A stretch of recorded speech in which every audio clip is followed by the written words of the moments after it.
What's up, ladies and gentlemen? Welcome back to yet another Sales Hacker webinar. And today we have one of the gurus of LinkedIn engagement. I would like to welcome James Carberry, the founder of Sweetfish Media and the host of the B2B Growth Podcast. James, welcome aboard, man. Thank you so much, man. Really honored to be joining you today and super stoked about it. All right. Yeah, this is a highly anticipated webinar. We know that the state of LinkedIn has changed significantly over the past few years and even the past few months, and we're going to dive into how sales reps and even marketers can create viral content on LinkedIn and drive massive leads for their pipeline, for their personal brand, for so many different things. And I'm just excited for this day, and we're going to get right into it. So, yeah, man, let's do this. All right. Awesome, man. Awesome. So, James, the founder of Sweetfish Media, the host of the B2B Growth Podcast. I'm your boy, Gaetano. I run digital marketing at Sales Hacker. And real quick, the agenda, before we get into the next stage of the introductions, I want to give James a little bit of time to introduce himself and talk about what he does a little bit. But real quick, the 5 things that you're going to learn today are why you should be writing status updates instead of LinkedIn articles. I know that sounds crazy, right? Like a few years ago, everybody was on this LinkedIn article craze, and now everybody's on this status update craze. And James, I see you as like one of the kings of this. I don't know if I'm a king, man. I just do it consistently, and it works. Right. So we'll get into all that. This is something I don't think a lot of people do, but it's understanding your audience by using the LinkedIn analytics. And by no means are those analytics, next level in depth or anything. But the little juicy little nuggets they give you can definitely help a little bit. And we'll show you how to make the most out of that, especially some other little hacks that you can use with UTM and tracked campaign tag links to help you really prove the ROI of what you're doing. Then we're going to get into how to create weekly content to remain top of mind with your prospects, your target accounts, and so forth. The five content types that are most likely to go viral on your newsfeed. And then we're going to get into some simple yet very effective techniques for starting and advancing your sales conversations on LinkedIn. So without further ado, James, why don't you go ahead and tell the audience a little bit about yourself and what you do, man?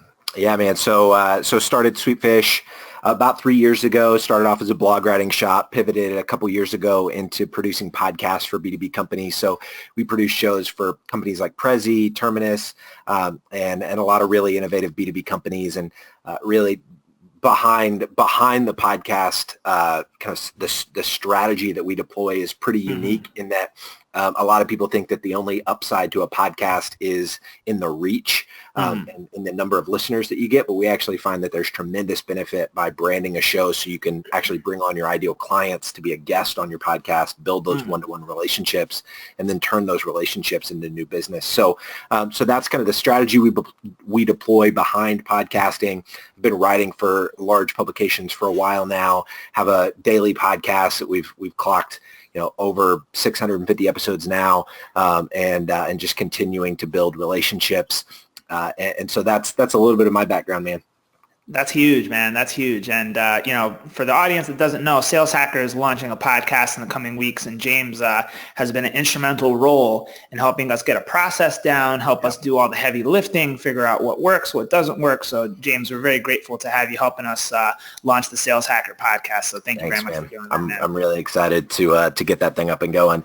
Before we get further, Boris Palinov has a question. He was wanting to know if we can get a recording of this. You guys make that available, right, Gaetano? Oh yeah, sorry. My apologies. I was so ready to just get right into this and sink our teeth right into this crazy LinkedIn giant sandwich here that I forgot to mention that yes, this webinar will 100% be recorded, and you will get a copy of it after the webinar is done. The deck will also be uploaded to our Sales Hacker SlideShare account. So if you want to make sure that you don't miss anything, go onto our YouTube right now, go subscribe to Sales Hacker on YouTube, and go follow us on SlideShare, and you'll be notified as soon as this stuff hits, and you'll also get a follow-up email with all that information. So not to worry, there's a lot of information that we're going to cover in this deck. I know people are going to want to be taking screenshots and go back to that slide and what did you say there, but it's all getting recorded and you're not going to miss a beat, so don't worry about that. Love it. Cool. All right, just a quick little blurb about me. I've earned results in the SEO world for brands like MLB, Granger, Mattermark, obviously Sales Hacker, GoSkills, Pipedrive. We talked about this on your podcast, James, too, how we've 3x Sales Hacker's website traffic in less than a year. That was an incredible episode. Yeah, man, definitely go check that out. For everyone that hasn't subscribed to the B2B Growth podcast, make sure you go do that. You can check out the episode there where we talk about this. We 2.5x email list growth in 11 months. And then back when I was running SEO at Pipedrive, we built a very conversion-focused SEO program, and we ended up ranking #1 for very, very difficult high-volume keywords like sales management. And we have a case study on Moz where you could check that out if you'd like. So let's just get right into it, James. So I'm just going to take a step back. Let's slow down. Whoa, let's hold on. What's all this noise on LinkedIn? I want to hear it from you first. I think you've been one of the pioneers of this movement, and you're one of the few that actually provides value and doesn't create noise. But what's all this new noise on LinkedIn? Break it down for us, man. I think in the last year, maybe a little over a year, LinkedIn obviously adjusted their algorithm, and players like Josh Spector and other guys figured out that you could write these long-form status updates, tell stories that were compelling and native to LinkedIn, not just kind of phoning it in and linking articles from other publications to LinkedIn, which was what I was doing for the longest time, and I think what a lot of people were doing. And because of that algorithm change and people figuring out like, oh my gosh, I can actually get massive organic reach without paying a dime in ad spend, it just produced, there's a lot of people now creating content. And to your point, a lot of folks aren't necessarily adding a whole lot of value in the content that they're putting out. And so it's resulting in a lot of noise. But if you can really provide value, there's just tremendous opportunity for you to reach. You think about the people that you're connected to on LinkedIn, right? They're investors, potential investors, customers, potential customers, your employees. If you're if you're the CEO at the top of the organization, you're probably connected to all your employees. So putting out content on a regular basis, if you're a sales rep, and you're maybe looking for another company, those folks that would potentially be hiring you are on LinkedIn as well. So it's a targeted network. So there's no reason to not be putting out really great content. We're going to talk a lot about kind of how do you go about doing that, and what are some tips for putting out really quality content instead of just phoning it in and sharing articles. There was a question Anna Davis asked. She said, should I repurpose the few LinkedIn articles that I've written as condensed or edited posts going forward? And I actually think that's a phenomenal question. Yeah. You absolutely should. So those articles, when you condense them down, the cap on LinkedIn status updates is 1,300 characters. Right. So there's some techniques that you can do to make sure you don't want it to just be one giant block of text. You want that opening sentence to be really compelling, that makes people click see more. A lot of people argue that that's spammy. I don't think it's spammy. It's just it's just like an email subject line needs to be good. A headline on a podcast episode needs to be good. The thing at the front needs to be good to get people to consume the rest of it. And people don't think about that. Oh, your clickbaity title. It's not clickbait. It's accurately describing what you're about to consume. And you need to put a lot of attention there. So to answer your question, Anna, yes, you should absolutely do that with your article. You've already got the content created. Now you just need to reformat it a bit to make it work inside a LinkedIn status update environment. And I can almost guarantee you it's going to get way more engagement than your article did. Oh, yeah. Yeah, 100%. And yeah, James, to that point, man, I agree. LinkedIn is a total cesspool right now for anything that you can imagine in the professional world, whether you're, looking for lead generation, brand awareness, you're looking for a new job, you want to connect with social influencers, CEOs, executive directors. I mean, it's all the writing's on the wall, and we're going to dive into actually how to get all this going. I'm just so excited. I'm like geeking out right now. I could talk about this stuff all day. Talk about this all day, right? All right. Yep. So we already got into this. So why should reps, if you're a marketer, sales, be writing status updates instead of articles? I think, James, you summarized it quite nicely in what you just said, but do you have anything to add to that? Yeah, it's as simple as the algorithm. I mean, I've done a lot of experimentation. I've written I think I've got like over 220 articles that I've published on LinkedIn. When you go back and look at all of them, the reach on them is just ridiculously low. And when I look at the reach of my status updates, like those numbers don't lie. Like I can write a status update that gets 30,000 views, or I can write an article that took me way longer to write. Right. And I get 45 views on it. So it's like, it's almost laughable how much the disparity is between articles and status updates. But, and you and I get it. We've been in the game for the past 8 or 9 months, really being active, but there's still a lot of folks that I still feel like this is important to talk about, because a lot of folks still think that LinkedIn articles, when they think LinkedIn content, they associate it with articles, and it's actually not. It's status updates. And as much as you and I know that, I just want to be over the top clear that people understand the distinction there. So it's not going into your profile and hitting create a new article. It's going to the top of your homepage feed, and at the top of that, you'll see it's essentially a spot for a status update, and that's where you want to create your content. Right.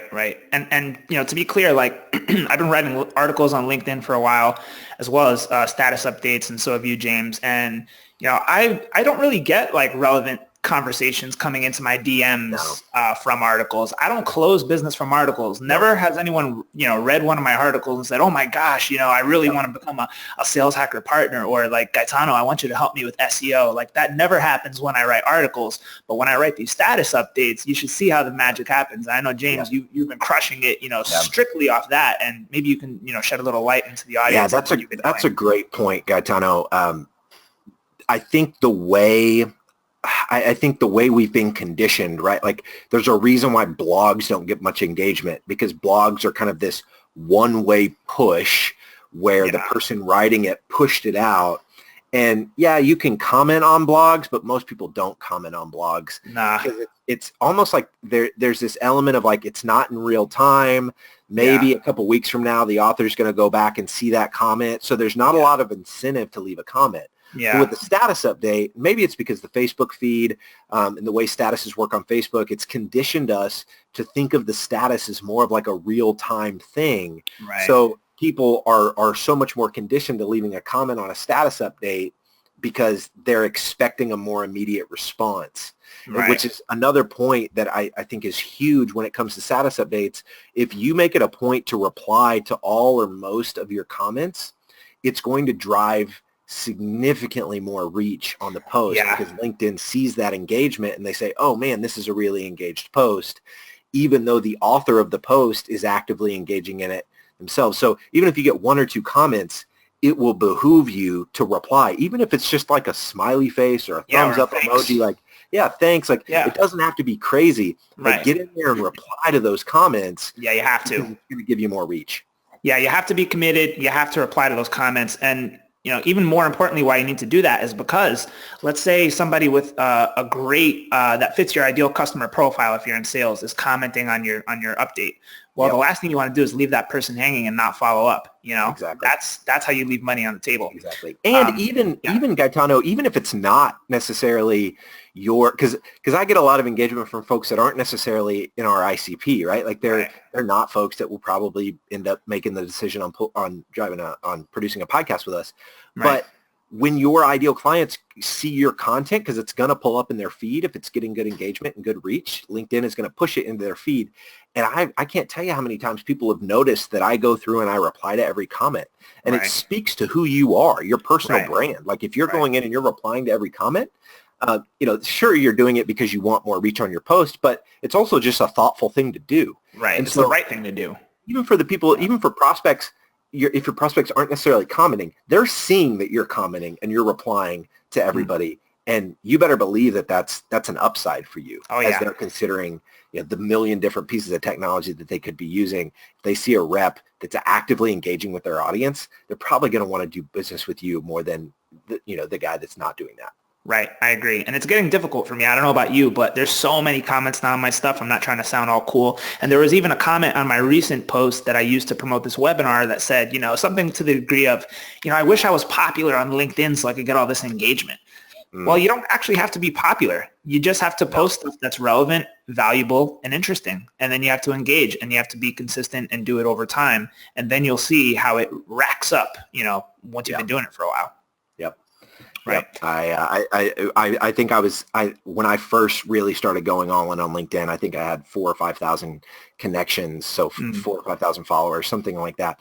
And one of the first posts I did got like 10 or 12,000 views. So you don't need to have a lot of connections. You don't need to have a lot of followers on LinkedIn. The algorithm actually is in your favor to reach your second and third degree network. So yeah, I'm glad you brought that up. Exactly. So just a quick recap on why you should be doing this. Super conversational, easy to digest. Don't hate on that one comment, a one sentence space. I know a lot of people are hating on it, but guess what? It's easy to digest. It works. Don't hate the player, hate the game. Yep. All right.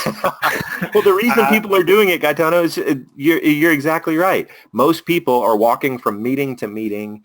They're in a setting where they're on mobile and they don't want to read 27 sentence paragraphs. No, they don't. It's just not how you consume content on mobile.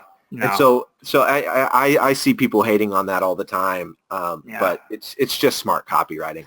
It's just smart copywriting. And I think there is a little bit of validity to hating on it when it's just, a line of fluff, and it doesn't lead to a punchline. There's no value. There's no takeaway at the end. Like, I hate those. I'm not going to lie. Those are the people I block.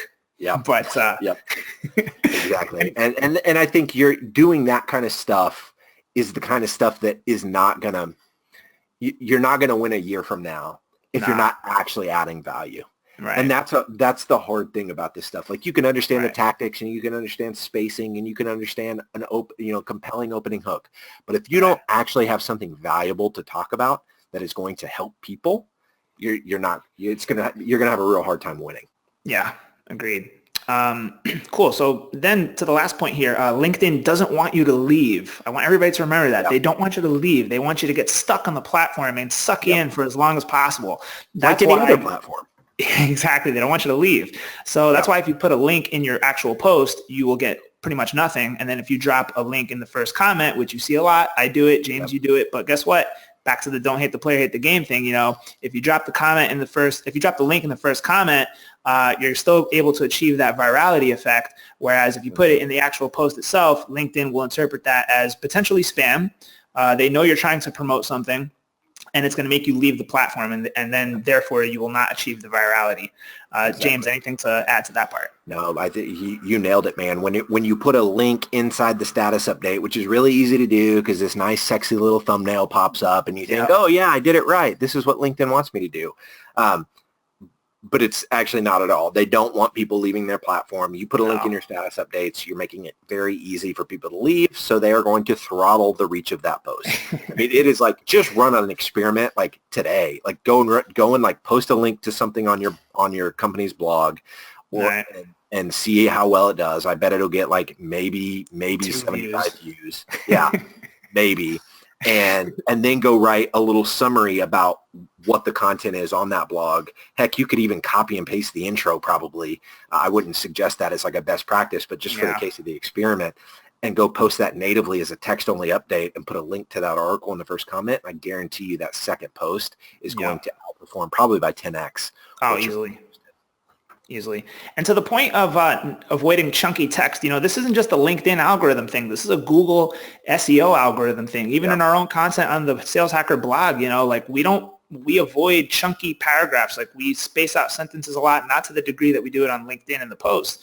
But what we want to do is drive up that mobile engagement, because engagement signals are an SEO ranking factor. So this is like a network-wide thing here. This is not something that's exclusive to LinkedIn. But let's dive into some more stuff. So, James, we talked about the algorithm, so let's talk about how it actually works. Yeah. Now, this is from the LinkedIn Engineering blog, straight up. Yes. So content creation. Then it goes through this content quality scoring where it's sort of triggered. Is it good or is it bad? And it's triggered with high precision, and they have a number of different things that they use to determine whether or not it's good quality or not.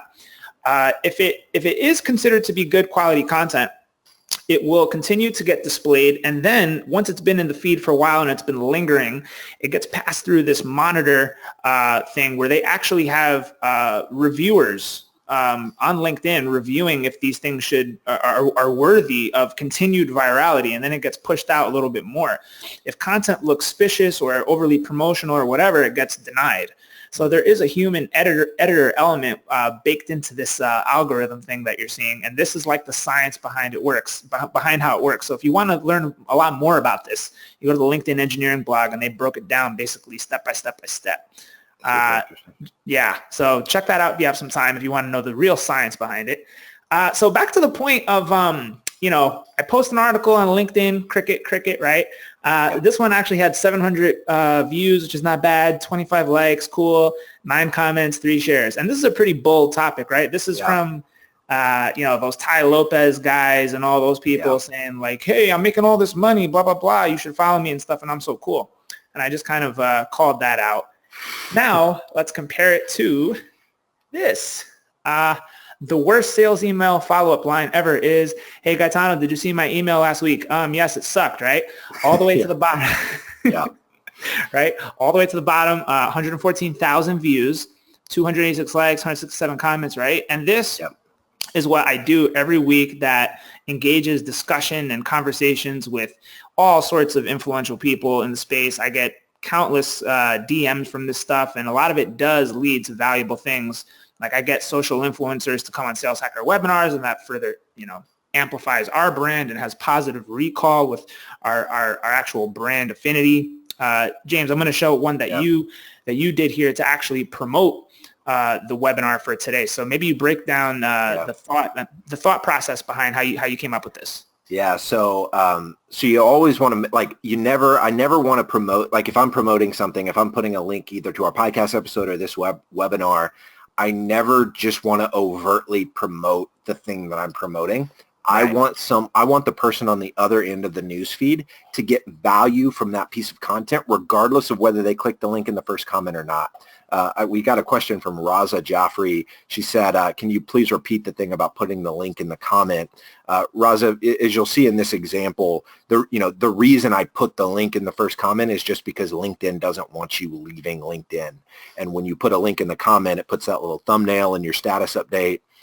Or when you put the link in the update itself instead of the first comment, it puts a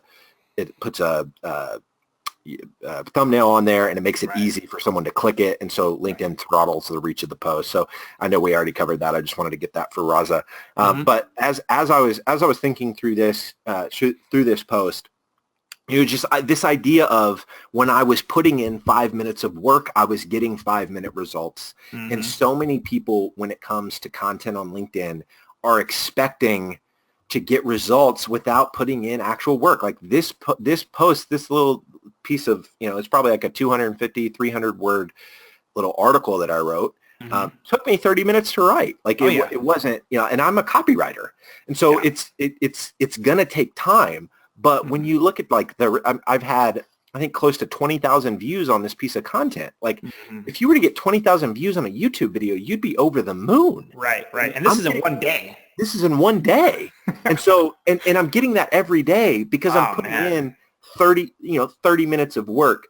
And so, but going back to the point of had I just said, hey, I'm doing a webinar tomorrow with Gaetano at Sales Hacker, links in the first comment, this post maybe would have got 1,000 views. Right. Because the post itself has to add value. And the value that I'm sharing in this post, you could see I'm sharing little nuggets in here about what I've learned since producing content on LinkedIn. I've learned that status updates get more and more reach than articles. That in and of itself is valuable. Somebody might not know that. I learned how to create distribution networks through these engagement groups that we're creating.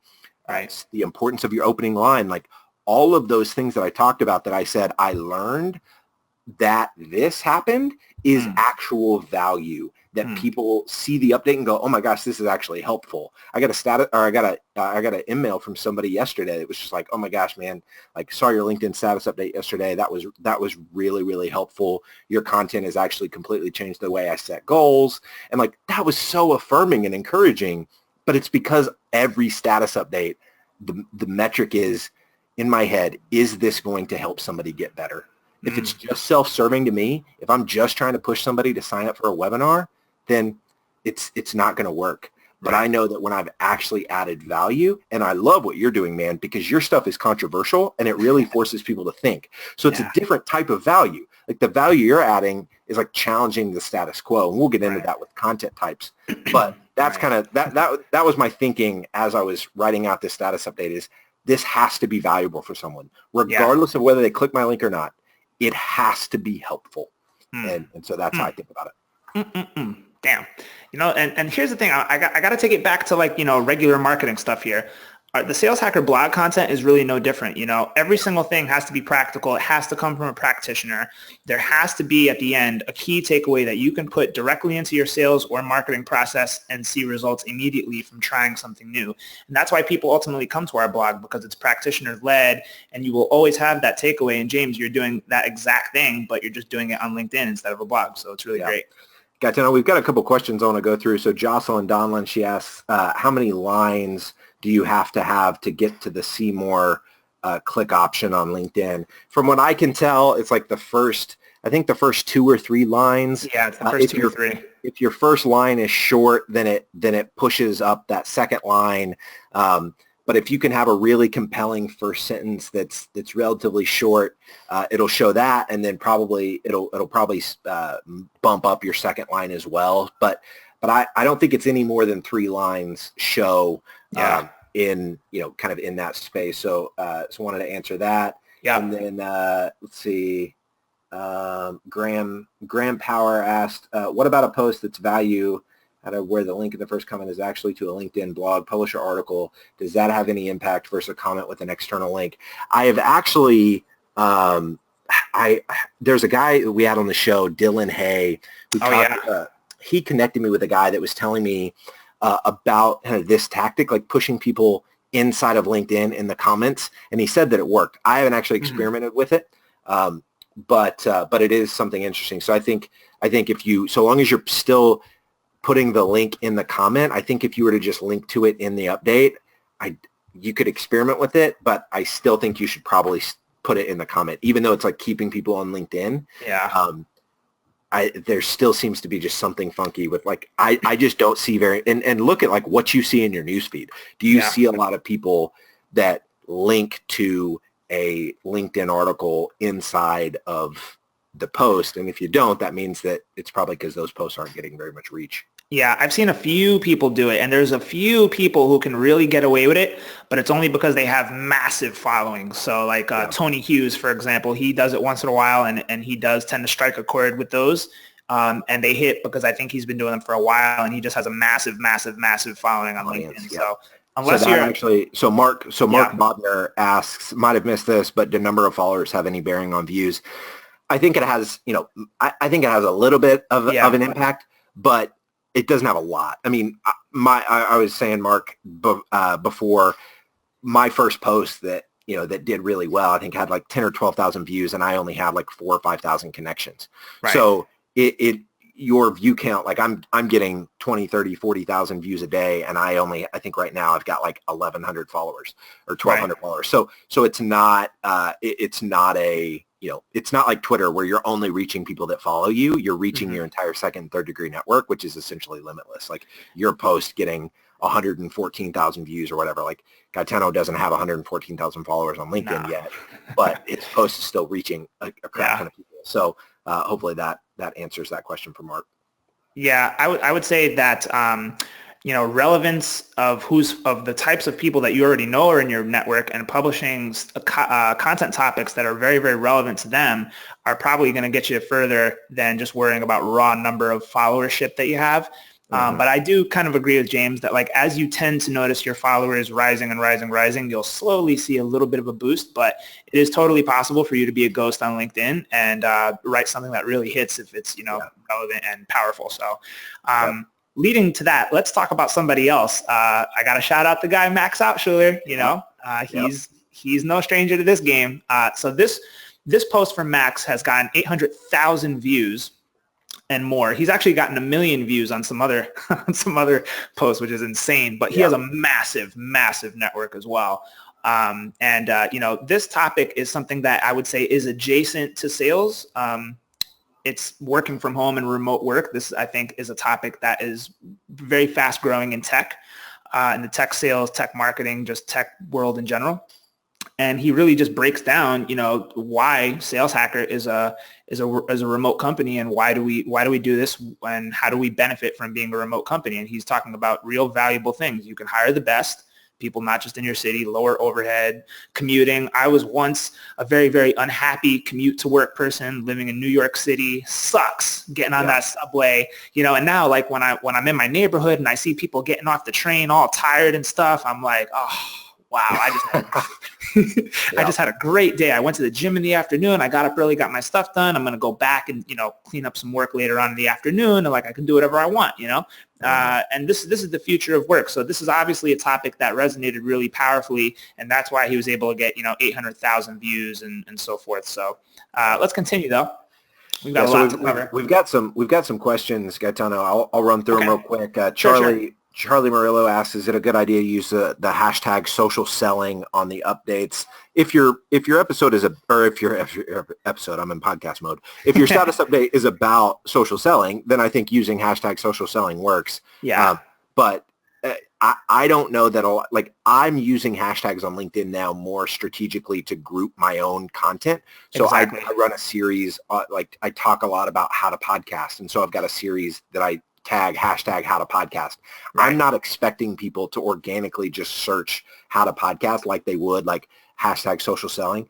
I'm not actually looking at hashtags. It doesn't work the same with like Instagram. And I don't think people's behavior maps over to LinkedIn the way that they're using hashtags on Twitter and Instagram. So I don't think you're going to get a ton of traffic to your update by putting a hashtag in there, but I have found that it has been helpful. I know Alan Gannett does this with his video series called Alan Asks because he has that hashtag on everything. When you come across his video series, you can hit that hashtag and you can go see all his past videos.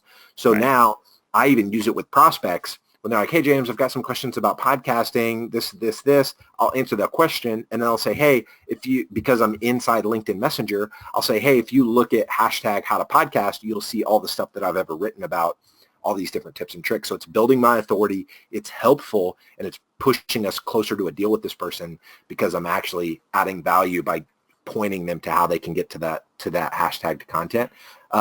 Another question from Martin. A link to a LinkedIn group will also harm the reach out potential. I don't do a whole lot with LinkedIn groups. Gaetano, I don't know if you do. So I would imagine if you're linking to a LinkedIn group, it's probably not going to do very well. I think they're trying to revamp them. LinkedIn groups have been an utter disappointment for us. We spent a lot of time in our early days building a following there. We have 12,000 members in our LinkedIn group. And right now, to be honest with you, it's an afterthought. It's a spam factory. We just have people in there dropping their blog articles, and it's like there's no engagement. We don't know what to do with it. LinkedIn product team has let us know that they're working on, making it a comeback. But right now, we're trying to figure out, like, is this even worth sinking more investment to from a sweat equity and salary and time perspective? Or, like, do we just move on and build a Slack group or something like that? We're still kind of in between. So I don't know, James. I haven't had any success with LinkedIn groups. Neither have I. I haven't done a whole lot with them, and I don't hear a lot of people talking about them. So I can't imagine that there's much there. This next question, what about including images in your initial post from Ashley Zags? That's what I was going to say. With this one, this one really hit heavily for me because it was talking about something super, super actionable. A direct outcome from this was, obviously, James, I got invited to your podcast. And for everyone who doesn't know, James and I have not known each other that long. Yeah. In fact, I met James through LinkedIn. If it wasn't through LinkedIn, through this method of content marketing, I would have never known James. He would have never known me. He would have never invited me to his podcast. I would have never invited him to this webinar if I didn't know him, right? And this is how it all happened. So this in itself is the most practical example that we can give you of why this is valuable. Yep. And it produces revenue. I meant to say this at the beginning, but there was somebody that commented on my post from yesterday that was like, yeah, that's all fancy that you're contributing to the social noise, but what kind of business results is it producing? Right. Me being active on LinkedIn, I can actively attribute $200,000 in annual revenue in our business directly back to my LinkedIn activity. So it's not just like fluff. We're not doing this for our health. Like, this is actually driving deals for us because it's putting us in the news feeds of people that can buy our thing, and they're connecting with us. They're sending us messages. They're going back to our website, filling out our contact forms. Like, it just works. So I wanted to make sure and that people understand that, like, this actually drives sales. Lorelei asked, funny question, what are your thoughts on emojis in posts? Ooh. And I think some people can overdo it. Yeah.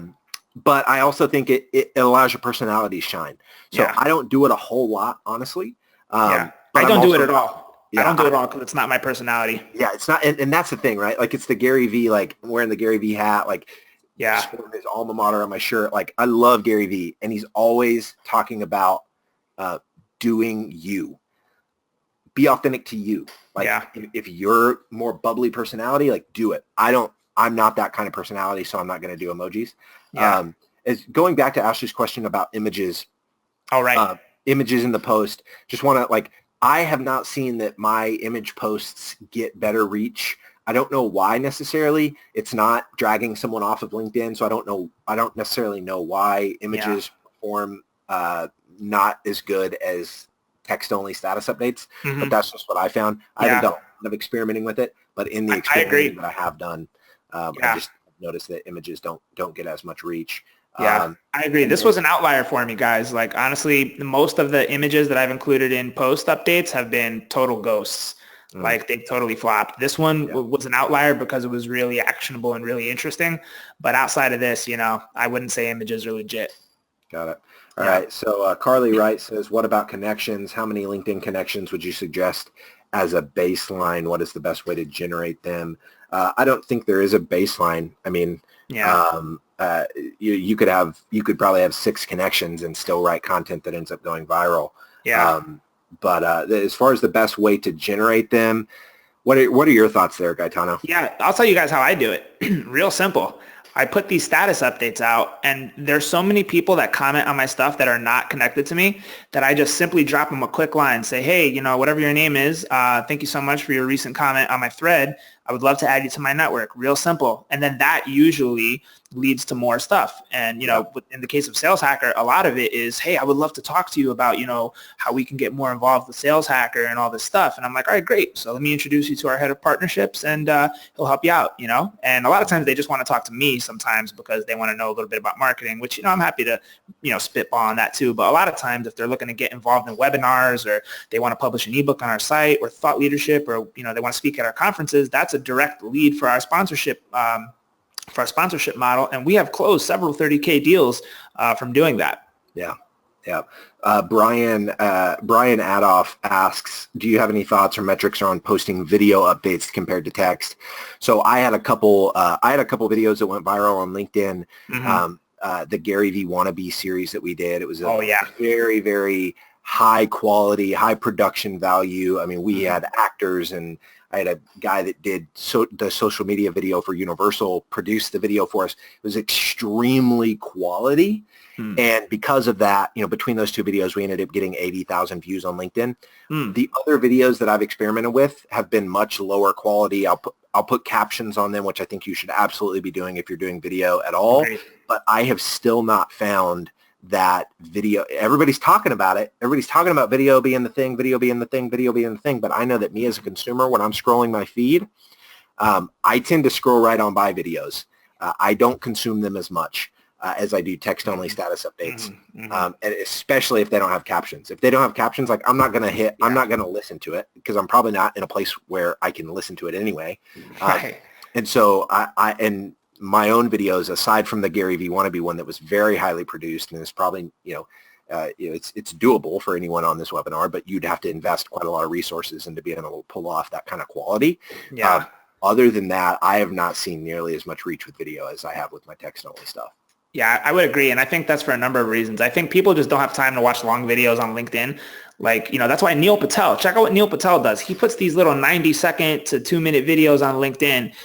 Now, caveat, it's going to sound like he's screaming at you because he's a really hyper guy on LinkedIn. But, they work because they're not too long. Like, I see these guys doing these 10-minute long, diaries of what's going on in their life. And it's just like, all right, I get it. You're trying to be relevant. But I think, at the end of the day, people just don't have time to watch 10-minute videos on LinkedIn because every other post that you scroll by is going to be that. So let's move on, though, James, because we got a ton of stuff to cover. Just wanted to point out that, through this tactic of doing this, James had invited me onto his podcast to discuss how Sales Hacker had increased 36,000 monthly website visitors to 99,000 in less than a year. So definitely go check that out. And again, more validation that this stuff does actually work. But let's continue forward because we have some very, very tactical advice to get through. We want to make sure we get through all of it. So using analytics, does this actually work on LinkedIn? So here's the two ways that I kind of use analytics. I look at the type of people that are most engaged with my status update content, and then I just simply write more of it, right? And then I use UTM tagged URLs, and I drop them in the first comment to promote the content that we're promoting, and then we track the progress on that. And I'll show you some of the results that Sales Hackers had simply by doing that. So here's how you do it. You go to the UTM builder, and ask your marketing team to help you if you don't know what this stuff means. But basically, you just drop the link of the URL that you're trying to promote in the website URL. The campaign source will always be LinkedIn. The campaign medium will always be social. In this case, I was promoting a webinar, so we use webinar as a campaign name. And then the campaign content at the bottom there is the unique identifiers that we use to kind of figure out in the analytics later on, what did this actually do? So we can look at this in blocks. We can look at it as, how well did all the LinkedIn stuff that we do perform as a whole? How good did all the social stuff that we do perform as a whole? So on and so forth. But here's just a few examples of stuff that we promoted using Max's profile. So Max promoted our sales glossary guide, our Slack integrations guide, a guide that we did on sales operations, so on and so forth. And we've gotten 7,500 sessions back to our website. 60% of them are new, almost 5,000 new visits just straight off LinkedIn content promotion. Very, very long average time on page. Most of them are in the 2 to 3 minute range. So people are definitely engaging with our content on our website from this LinkedIn promotion. So it's not all vanity. People actually do click on that first link, and you can see that sales glossary guide, 2,905 hits. That's pretty damn good for a simple LinkedIn update. Most people would have to pay thousands of dollars to get that going in AdWords, depending on how expensive the keyword is that you're bidding on and so forth. This is another one of examples that I use to promote content recently, selling to executives in the C-suite, SDR to AE handoff, and so on and so forth. My updates recently have gotten almost 4,000 sessions to the site, a lot of them new as well. So this stuff actually does work. But where do you get your UTM builder? Raza Joffrey in the comments is asking. Oh, yeah. So there's actually a free one, and all you have to do is type in Google UTM Builder, and it's totally free, and it's provided by Google, and they'll set you up with that. It's right in search, so just go ahead and search for it, and you'll find it right there.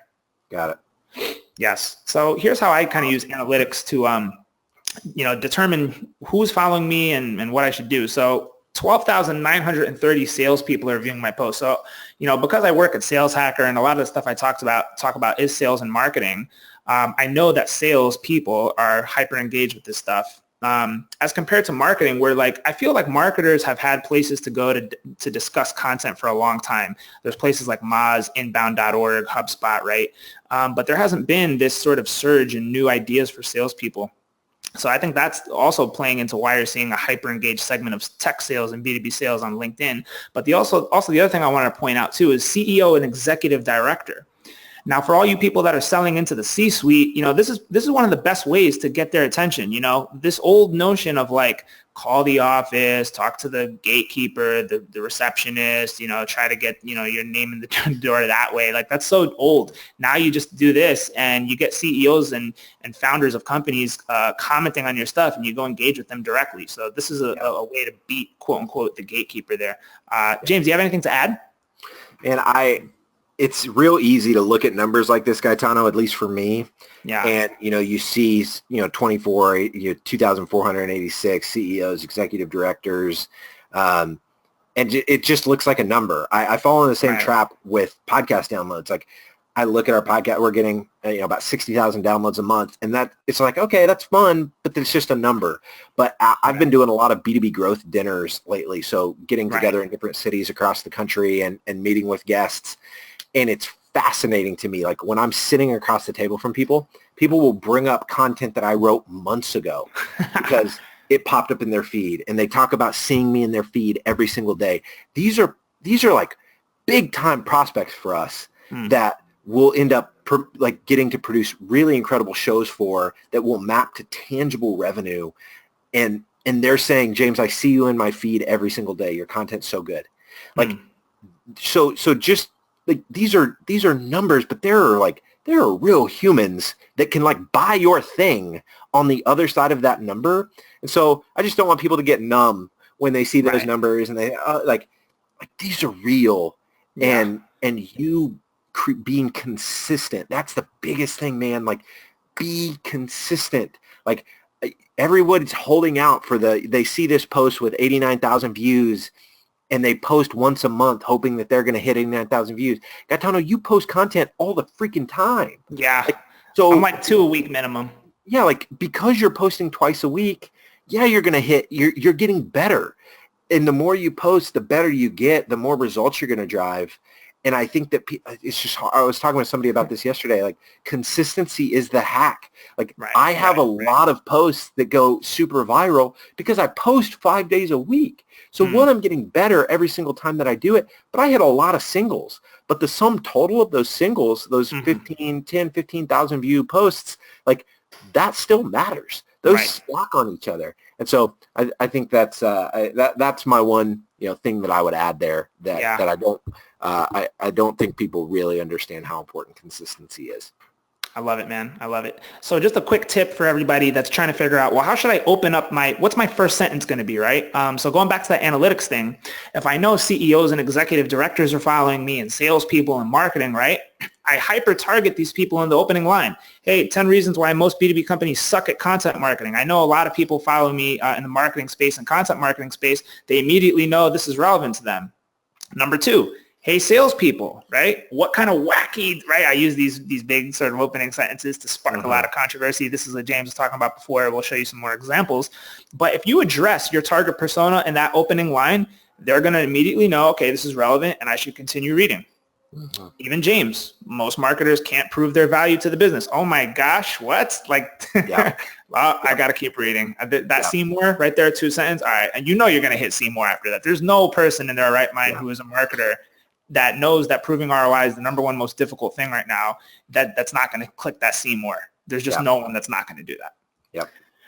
All right, so how to create weekly content that resonates. Let's get real practical here. So here's some of my top tips and takeaways. So take content that you find on the web that's interesting and relevant to your audience and summarize those key points in your LinkedIn feed. So like James said before, don't do that whole share the article straight up thing. Summarize the most interesting and key points in the feed, and then that will be the post. And if you want to drop the first link in the comment to the post that you're talking about, that could work.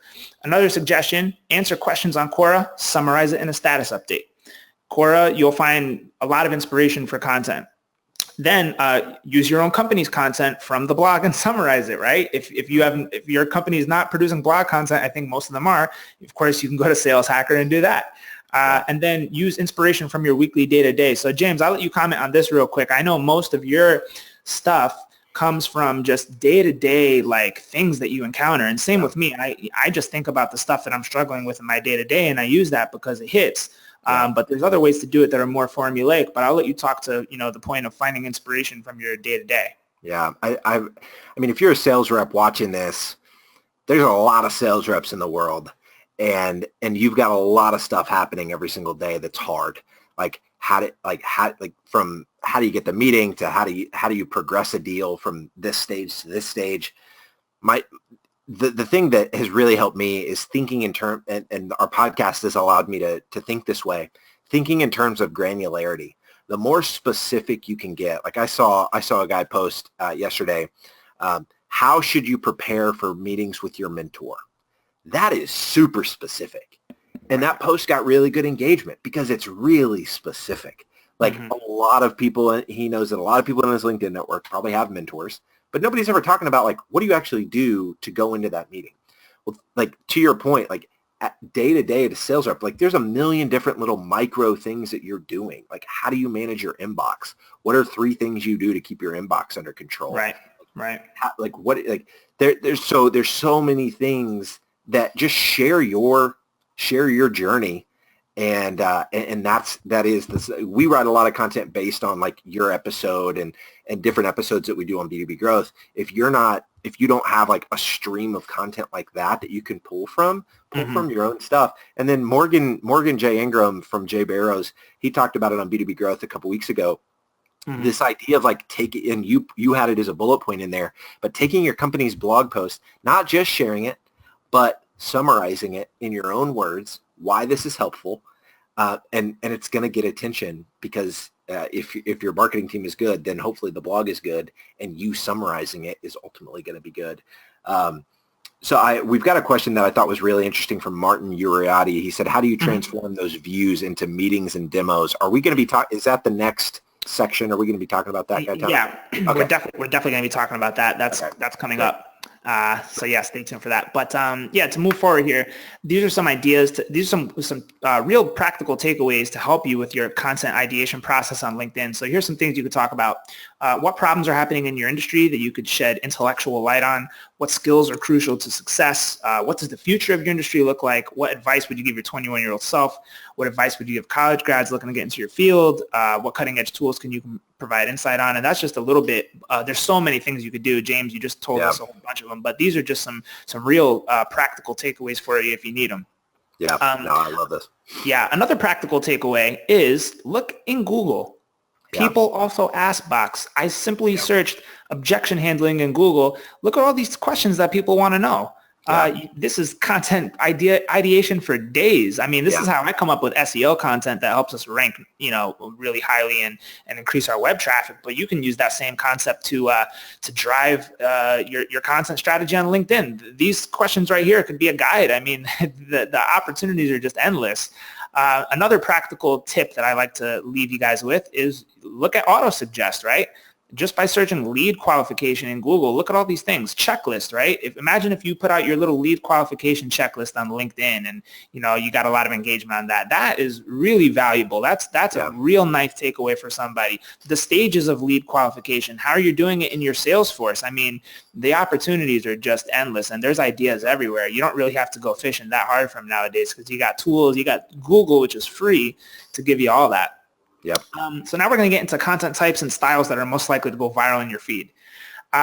Here's just, there's going to be 5 of them, and these are ones that I've experimented with and ones that I've seen across the web that really tend to work well. So number 1, storytelling approach with an emotional hook. I know, James, you've done a lot of those. Unique research or data-driven posts. So Sales Hacker, we're pretty fortunate. We have a lot of partners that we work with, HubSpot, LinkedIn, and so forth, and we're able to leverage interesting data from them. But I feel like all of you that are at a SaaS company or even, have a relationship with some kind of SaaS company, there's always interesting data that your company has that you can use to publish and get conversations started. One of the to the point about storytelling, I told a story about my dad a few months ago about, my dad left when I was 2. And I told the story really of how I learned at a young age to surround yourself with people that support and believe in you. Because my dad left, I was raised by my mom and my grandma, and they always believed and supported me. And so that came from an idea that I had, like, man, people are always talking about how you have to get the negative influences out of your life and shut down those negative voices. And that wasn't my story. My story was that I was always supported. I was always uplifted. My mom and my grandma always supported me. And so now later in life, I now surround myself with supportive people. But that piece about opening with my dad left when I was 2 was, that resonates with so many people. Right. But then I actually shared value in the post. It wasn't just this fluffy thing. There was actual value there. Surround yourself with really good people. Yeah. See, that's just real, man. I still think that there's this sort of feeling on LinkedIn that it always has to be, business. Every once in a while, I think, you can tie in these personal stories that still have a key takeaway that are relevant to business. But it doesn't have to be, my, MQL to SQL ratio, it can be that sometimes too in work. Then we have intriguing question-based content that appeals to a wide audience that, I wouldn't recommend making bold claims like, is cold calling dead or is SEO dead? That's overdone, but I think you get the point. And please don't tag 27 people at the bottom of the update because it just makes us mad. I get tagged and now people are starting to tag me in comments and it's I'm not going to do this. You tagging me with 26 other people, like you're just gaming my influence and Yeah. it doesn't make me like you more. Like I don't know how else to say that, but like if it's a really compelling question and people want to answer it, like they'll answer it. You tagging me is not going to, it actually hurts you, because if you tag me and I don't engage with it, LinkedIn sees it as spam. And so that's reason enough to not do that tagging stuff, because it actually works against you. Yeah, I would not recommend that. And then to the point of bold, thought-provoking, controversial, obviously you guys know that I kind of, I like doing this, and, I do it in a way that's tasteful. But here's an example. So this guy, he put out this video recently of how he cold called 700 people in a day. Yeah. And then I just went and, got right back at him. I really, I actually really like that guy. The guy I actually like him too. So here's the funny thing too. Like there's a lot of beef on LinkedIn now. That guy and I talked, and I said, look, man, I really respect what you did. I'm not anti cold call. I just, I do a lot of stuff on LinkedIn to stir the pot. And, I really respect what you did. And now him and I are talking about how can him and I collaborate to do something even crazier. So yeah. It works. And then option 5, talk about value, downloadable templates, checklists, special opportunities. People love free shit, excuse my language, but they do. And, with Sales Hacker, we're lucky because we have opportunities to speak at conferences and so forth. But I mean, James, I know you've done this in a very tasteful way too, where you promote things that are downloadable or very, very valuable in a way that's not promotional. And you already talked to that a whole bunch, but maybe you can just give people a little takeaway here on this one. Yeah, I've been doing a lot more with ungated stuff. So, if I'm featured on a webinar, if there's something that's behind a gate, I'll promote it occasionally. Right. This was actually more of a special occasion, like for me to promote this thing, because I tend to just promote things that, it's ungated. For whatever reason, I think there's a lot of things that go into that. But again, it all comes back to, does your post add value independent of the thing that you're giving away? Right. So many people want to tease the thing behind the gate, but if you just err on the side of sharing too much and you say, hey, like these are the 3 things I learned creating this piece of content. Hey, if you want to see what the actual content is, click here. But you actually shared something valuable in the update itself, which is going to drive engagement, which is going to drive more views. So that's the biggest thing. It's just regardless of what you're trying to push, whether it be a webinar or an ungated piece of content, a PDF, whatever, just make sure every single post has value in it. Right. Yeah, I love it, man. All right, so now here's what everyone's been waiting for, how to get relevant conversation started. So here's very simple techniques for advancing your sales conversations. Number 1, connect with the new prospects who engage immediately. So we already talked about that, James. You're very, very, very, very good at staying on top of your comments and being on top of who is engaging, so you can hit that person back immediately. Keep the conversation going. So one thing that I do is, when people are commenting on my stuff and they're really going back and forth, sometimes I'll just message them. I'll say, hey, man, I really love your perspective on this. I'd love to just then I would say something like, hey, I even looked at your background. I really love your experience. It seems like we have a lot in common. I'd love to maybe get on the phone and discuss a few things. And then that usually leads to stuff as well. But what I don't do is go for the hard sell. That's a big no-no. And James, I know you feel the same on that, right? Yeah. I've because you only get 30,000 connections on LinkedIn and they cap you. And that's actually become one of my criteria for, like, if I accept somebody's connection and the first thing they do is pitch me, like, I instantly disconnect with them. Just because they're better, like, you should know better. Like, it's 2018. Like, you going straight to my throat and trying to sell me something is not the way to sell me anything. Right. And so yeah, I think it doesn't work. So I don't know why people keep doing it. But continue, like, one of the largest deals we have in our pipeline right now came because this guy who's from a massive company connected with me, and I could have said, oh, are you guys, like, looking to do a podcast? And instead I said, hey, man, like, notice your company. Like, I didn't realize you guys had a B2B side to it. What's the B2B component of insert company name? And because it wasn't related to what we do, it just was an insightful question to ask. that actually sparked a conversation. We ended up getting on a sales call, and now we're probably going to do a deal for them. So like that is just like like be curious and ask questions, but it doesn't always have to map directly back to what you're trying to sell. Right. And to kind of play off that, I mean, like, dude, you closed us as new business, and you didn't even try. Yep. So there's the point. Play the long game, ask to collaborate. You and I have collaborated on a bunch of things. We had you out at Revenue Summit. You were out there doing your thing, interviewing top speakers, networking and rubbing shoulders with Salesforce and Zendesk and all these big players that were, keynoting at our conference, G2 crowd. You're in their back pocket now. I mean, it's just the one thing that leads to the next and leads to the next. If you play the long game, it always comes back around full circle. Another takeaway that I would like to leave with the audience is that if you comment on other popular threads diligently and intelligently, you can actually get great conversations started. And I'm just going to throw this out there. I get account executives messaging me all the time that say, hey, Gaetano, one of your posts, like, I basically used that for prospecting, and I got like 3 really quality leads out of that, and 1 ended up converting. And I'm like, okay, great, but don't tell anybody. I don't want people trolling my stuff for that. But yeah, James, what's your take on it?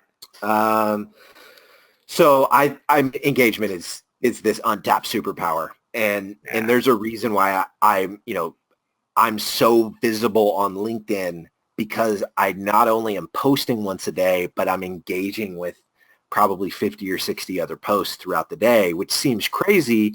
But when you think about the fact that like I'm staying top of mind with my very targeted network, because if they're not seeing my post, they're seeing that I commented on Gaetano's post. And if I commented on Gaetano's post, that helps him out too, but it also helps me because they see the post, and then immediately below that, they see James Carberry left a comment. And to your point, if it's a thoughtful comment that actually adds value to it, then it's that much more trust and authority that I'm building. So I see commenting as like micro status updates. And so because it gives you that kind of visibility. I've had comments where I've left where it's like 28 likes on my comment, and I'm like, what the heck? But it was a really hot piece of content that whoever I commented on created, and it got a lot of engagement. And so people scrolling through the comments saw my comment. It showed up in my network's feed and other people's network's feed as like, oh, your connection, James Carberry left this comment, or there's just a ton of different ways for you to get visibility through engagement. So don't just, even if you're a little gun shy and creating status updates, get started by actively engaging. And I think that's a great way to kind of dip your toe in the content creation water.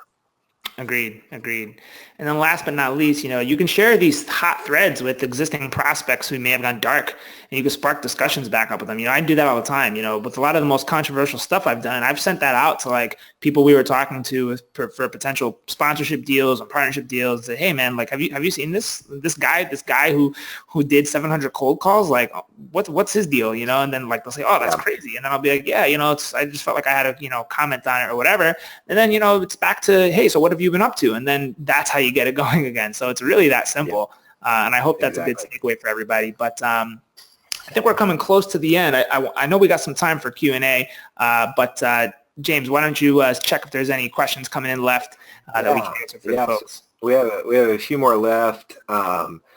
Somebody wanted to know how do you tell if somebody has come to your website from LinkedIn? Is that just in Google Analytics? Correct. So in Google Analytics, you have a report in Google Analytics called your campaign report. And if you UTM tag the links that you're leaving in LinkedIn with the appropriate campaign tagging, you can easily find out through your campaign report who came to your site. Well, actually, let me rephrase that. You can see in aggregate the total number of visits that came to your site from LinkedIn. Now, that said, you can't actually see who clicked it because these platforms are a walled garden. So even through Google Analytics, you wouldn't be able to see that like I specifically had came to your site from LinkedIn unless you're using some kind of marketing automation tracking beacon. So a lot of these marketing automation tools like Acton and ActiveCampaign, we use ActiveCampaign, for example, and we can see real-time data of who's on our site, what they did, and and we can cookie them and all that stuff, and we can track them in our database and so forth. So you can do it more scientifically with a marketing automation tool, but for the purpose of just tracking promotional effectiveness on LinkedIn, you'll have to use UTM campaign tagging through analytics. Got it. All right, this next question from Michelle Lanzarote. She asks, what criteria do you use to accept invitations on LinkedIn? I've got an answer for this, but do you have a specific criteria? I accept it all. Everybody, damn it, unless they're directly selling to me. If they hit me with a sales pitch in the first thing, I block them. If it's a decent, even if it's just that standard, hey, I'd like to add you to my network, blah blah blah. I'll tell you why, because what's it going to hurt? Maybe you'll fill up to 30,000 connections someday and you won't have room for any more, but that's a long time away. But in the meantime, I mean, it's just more people that end up clicking your stuff and liking your stuff and engaging, and that will have the amplification effect to their network, and then it just multiplies. So why not have more people just seeing your stuff? Because it doesn't matter if that person, is your ideal customer profile or not that's looking to add you. Somebody in their network probably is. So that's why I do that. And James, you can go ahead and reply to that too. I've got a little bit tighter criteria. I'm getting a ton, and I'm sure you are too, Gaetano. Yeah. I'm just getting a ton of connection requests. Yeah. I've even optimized my profile to where it says, hey, if you're here for my content, just click up here and follow me, because you can follow people without sending a connection request. Right. I'd much rather people do that if you're just wanting to see my content. So I look at the mutual connections. If you're outside of my industry, if you don't have anything to do with marketing, sales, if you are in a completely different space where I don't really do anything at all, and we only have like one or two mutual connections, if not any, there's a good chance I'm not gonna connect with you. If you're from, like, if I can't pronounce your name, like, I know this is like super, like, this could be super taboo, and maybe I'll get backlash for saying this, but like, if we have very few connections and you're from a completely different part of the world that we don't really do a lot of business in that part of the world, and you have like a company name that is like LTD, like you're selling web dev services from India, like I'm not going to connect with you. So I look at number of mutual connections. I look at, are they in my industry? Some people are like, if you don't send me a customized request, like it's kind of hard to do that in mobile. So I give a lot of grace to people. If you send a custom request and it's thoughtful, I'm probably going to accept you regardless of, if you have, like, if it's thoughtful and I can tell you actually put effort into it, like, okay, we don't have any mutual connections and you're in Timbuktu, okay, I'll still connect with you. Well, actually, I will add one caveat to that though. If I see that you viewed my profile and you're an account executive at like Bright Edge SEO platform, and you know that I love SEO and that I do it, and you view my profile and then you try to connect with me like a minute later, I'm not going to accept you because I know what's coming. And I don't want that. So, got it. Nice try. Got it. This next question is actually, I really like it, from Shane Connor. He says, how do you go about finding posts to engage on? Just what shows up in your feed, or are you searching for the topic? I'm in a lot of, it's just what shows up in your feed.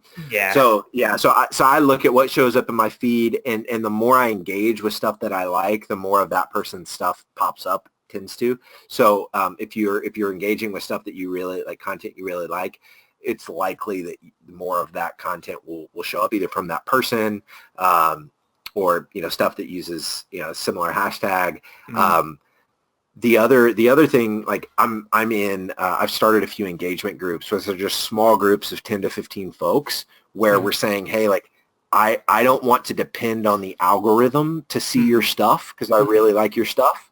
So just pop it into this message thread, and it guarantees that I'm going to see it. I'm likely going to engage with it because I curate these engagement groups. Like, they're really highly curated. So I'm not inviting just any Joe Schmo to be in them.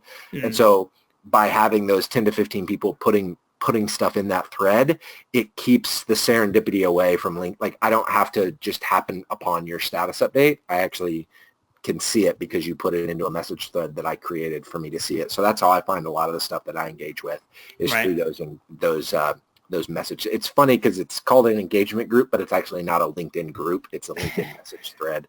Yeah. So that's how I find a lot of the stuff that I'm engaging with. Yeah. Nice. Right. Were there any others? Oh man, lots of them. I don't know how much. Let's get into like a few more. I think we have about like 3 or 4 minutes. So let's got get it. it. So we've got Raza asking, what is the min and max number of updates in a day, in your opinion? I wouldn't post more than once. Yeah. I even feel that once a day might be heavy if you're a novice, but James, you're a pro. I know you do it, but for daily, I would say not more than once either. Would you? Yeah. I don't think any more than once. I don't know at what point it has diminishing returns. There's sometimes where I'll post the next day and it might have some impact on the post that I posted the day before because like if that post was picking up steam and then I go to post another one, I don't know definitively if that's the case, but I definitely wouldn't post more than once a day. Is that a ceiling fan in your kitchen? No, it's a ceiling fan in my living room. What is the major difference between business and personal profile? Can the personal profile lead to more prospects in case a business uses a personal and business profile? I think I know what Nora's asking here. Okay. I don't post any content from the Sweetfish company page or the B2B Growth company page. Everything I post comes through my personal profile because that's the reach that like I just get so much more reach on the personal side. And going back to the point I made earlier, I never see company updates that aren't ads in my feed. And when I do, I ignore them. And so I think people want to connect with people. And so I would say err on the side of creating content through your personal profile. Do you have any thoughts there? My thought is that the company profile can feel a little robotic and impersonal. Unless there's like a dedicated social person really monitoring that, it's going to be tough for you as a rep or an individual contributor to have, access to that company profile and really scour it, and there's not a lot of personality behind it. You definitely have to have one because people are obviously looking for your company on LinkedIn, but personal does way more than company. And I would say stick to building your personal because guess what? You're not going to stay at the same company forever. Yeah. Let's face it. Yeah. I love Sales Hacker, but I'm probably not going to be here till the end of time. James, you might evolve someday, and who knows what's going to happen with Sweetfish, right? I mean, these reps are a dime a dozen now. They're jumping from company to company to company. I mean, why would you invest time in your company profile when your personal one is the one that's going to stick with you forever? So that's what I would say. Exactly. This last one that we have from Raza, does LinkedIn filter what appears in my feed, and does my liking or commenting on a particular type of update affect what appears? We talked about this a little bit ago, but just more directly, yes, LinkedIn absolutely filters what appears in your feed. Like Facebook and like all the other platforms, they want to put stuff in your feed that you want to engage with because they want to keep you inside the platform. And so if you comment on particular types of updates, more of those will show up in your feed. So me commenting on Gaetano, now naturally Gaetano shows up in my feed because I'm engaging with his stuff on a regular basis. LinkedIn knows James likes Gaetano stuff. We're going to show James more of Gaetano stuff. It just makes sense. So, so yes, to answer that in a very direct way. I will say, though, that it's less of a walled garden than Facebook. Like the problem with Facebook is that you don't get this amplification effect of getting content shown and received from people who are not in your network, or in Facebook terms, I think it's called a friend.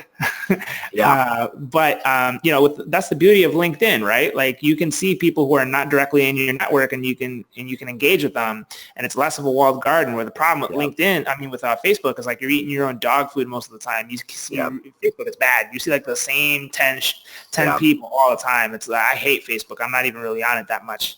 Yeah, so that actually answers Alex White's question. He said, are you spending money on LinkedIn, and how active are you on Facebook and Twitter in general compared to LinkedIn?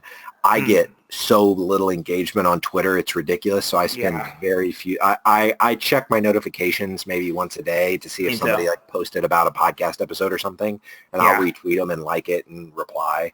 But so I spend very little time on Twitter. I do spend some time on Facebook, but I'm mainly just lurking. I don't create a lot of content on Facebook. You're a lurker. because my friends are my friends, right? Like I'm not trying to close deals with my grandma. That's what I'm saying. Yeah. And to your point earlier, like it's very insulated. I can't access people outside of my friend network. Yeah. Because the way the algorithm works, it's just a different use. So I don't spend, for business, I pretty much spend no time. We created some groups on Facebook. I know that Dylan Hay is big on creating Facebook groups. Yeah. And getting, leveraging that. So we started that to a little bit, but I was just getting so much engagement on LinkedIn. And I was like, you know what? I just need to go all in on LinkedIn. I don't spend any money on LinkedIn. Yeah, I don't we know don't if you either. guys are with Sales Hacker. Nah. I don't. Nah. We're getting so much come organic. a day where, there might come a day where you need to, but right now, man, if you can just create the right type of content that really engages people and is super helpful, the algorithm is rewarding those. And there's so few content creators on LinkedIn right now that it makes sense that they're giving so much organic reach, because when you see that a post gets 85,000 views, that makes you want to post more. Right. And so that may shift, but nope, I'm not spending any money on ads. Neither are we. The only thing we're spending ad money on at Sales Hacker is Facebook, because it's a walled garden. It's truly play to play. And we actually do get some decent traction. Like we're able to get ebook signups, webinar signups. If we're doing campaigns for partners and stuff, like we do get some traction with Facebook ads because the hyper targeting is so good, but that's about it. Got it. All right. Kirk Martin asks, who should you make your status updates viewable to? Your connections are public. To your point earlier, I would say make them public, because you do have the option of it not being a walled garden. You can reach your second and third degree network with your content. So there's no sense in making it to where only your connections can see it. And then Sarah Blows asks, do you guys have any comments on Josh Turner and his Linked University or linked selling programs? I have not tried it. I've seen his Facebook ads, but I haven't actually consumed his product, so I can't say anything to it. Do you know anything about that? Yeah. I can't say anything either. I don't know him, haven't heard of him, and he probably isn't doing as good of a job as social selling as we are. Sorry, I've seen his stuff pop up. I've seen his paid ads pop up. I think he was on the Inc. 500 this year. So his business is growing, and I've seen it come up, but I haven't actually consumed the product, so I can't speak to it, Sarah. Yeah. There was one thing from Aaron Cowell that I wanted to just address before we sign off. This will be the last one for the day. There was a concern. He asked, is there any concerns that sales reps should have when they're sharing content on LinkedIn that could potentially hurt their career? For example, if their boss or their HR or communication guidelines don't understand the value of content sharing today. So here's what I'll say on that. Sales Hacker, we view ourselves as disruptors. And we are disruptive by nature, and we're able to get away with a lot more than somebody at Oracle or Salesforce or HubSpot would be able to get away with. We don't have red tape. We don't have these big corporate guidelines. So, take a lot of this information away with a grain of salt. If you're at one of those companies that, have really tight guidelines, you definitely want to be careful. I would check in with your communications team, make sure that you're adhering to company guidelines, keep it within those constraints, and if you want to be disruptive and you want to really be this, brash, brazen, outspoken person, but still be professional, maybe it's time for you to leave that company and go somewhere that aligns more with your values on content marketing and social media. That would be my takeaway. James, do you have anything to add to that? Yeah, that's exactly what I was going to say. Obviously, when you work for larger companies like that, you're beholden to their standards. And so if you enjoy your job and you like working there, you got to play by their rules. Right. But if you want, I would also, me being an entrepreneur and doing my own thing, like I used to tell everybody, like everybody should be an entrepreneur. I've since gone back on that a little because I've eaten so much dog crap in the last 3 years from, the downside of entrepreneurship and stress and things that come from it. So I think 2 years ago, I might have said, oh, just quit your job and go somewhere that aligns with, an actual like modern way of viewing the internet and social media. But if you like your job, you got to play by their rules. And so that's a great question. I'm glad he asked it. And I wish I had something, more valuable to say other than you got to play in the sandbox that you're choosing to play in. But if you're not happy there are a lot of opportunities at places that really get kind of how social media works in a modern day environment and maybe aren't as big to where they don't have the liability that those bigger companies have. So don't be afraid to go and test the water somewhere else. Yeah, I would agree. All right, so that concludes our webinar for today. By the way, if you want to hit up James, you can hit him up on Twitter, James Carberry, myself on Twitter, Gaetano_NYC. But this is all about LinkedIn, baby. So hit us up on LinkedIn. Don't be shy. Yes. If you want to learn more about Sales Hacker, you can hit us up, marketing@saleshacker.com. Go to our website, see what we do. If you want to hit up James, James, tell them where else they can learn more about you on the web. Yeah, so we're doing a bunch of B2B growth dinners with guests and listeners. So if you listen to B2B growth and you want to meet up with us in a city that in your neck of the woods, I'm traveling all over the place this year, trying to meet as many people as I can. So go to b2bgrowthdinners.com and you can get signed up. Just put in your city name and we'll connect with you when we're in your city. b2bgrowthshow.com is the podcast. Sweetfishmedia.com is the company. Again, LinkedIn is the place. You can follow me there. Make sure to follow me if you want to see the content. Send a connection request. I'm sitting on a lot of them right now, so I don't want you to miss out on the content just because I didn't end up connecting with you. Right. I'm super active there. LinkedIn, I'll see it if you mention me on Twitter. I'll see you there as well. But that's where people can find me. And then my email is james@sweetfishmedia.com. Don't spam me. Don't try to send me your stuff. But if you want to connect, I love having really cool conversations with people. And so james@sweetfishmedia.com is the place to do that.